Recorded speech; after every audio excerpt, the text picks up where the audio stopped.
Hello customer, আসসালামু আলাইকুম। আজকে তোমাদের জন্য নতুন কিছু কালেকশন নিয়ে চলে এসেছি, যেগুলো হচ্ছে আজকে যেটা থাকবে স্পেশালি কটনের উপর থাকবে। কটন কালেকশন এগুলো দেখতে পাচ্ছি, এগুলো যা আছে সব কটনের মধ্যে আছে। দুটো একটা জর্জেট আছে, স্টার প্লাস ওয়ান, এটা যেরকম জর্জেটের মধ্যে আছে দেখতে পাচ্ছ, জর্জেট কালেকশন আছে এটা।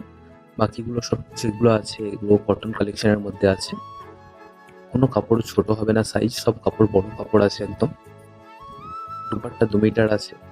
এগুলো কটনের একদম নতুন কালেকশন, মহারাজার মধ্যে আছে, মহারাজা এটেক্স আছে, আর একটা আছে। ডিজাইনগুলো দেখতে পাচ্ছ, কত ইউনিক ডিজাইন, একদম সুন্দর ডিজাইন। সানি স্যুট আছে, সানি স্যুট এটা দেখতে পাচ্ছ, ডিজাইনটা কত সুন্দর। সানি স্যুট অরিও আছে এটা। আমাদের অ্যাড্রেস তোমরা যদি না জেনে থাকো, তার জন্য আরও একবার বলে দিচ্ছি। আমাদের অ্যাড্রেস হচ্ছে অঙ্কুরহাটি জেপি ইন্টারন্যাশনাল হাট, 3rd ফ্লোর, 480 নাম্বার গদি। আর আমাদের নিচে ফার্স্ট ফ্লোরে স্টল আছে, 314, 315। এগুলো কটনের মধ্যে আছে দেখতে পাচ্ছ। ওম পানিপুরি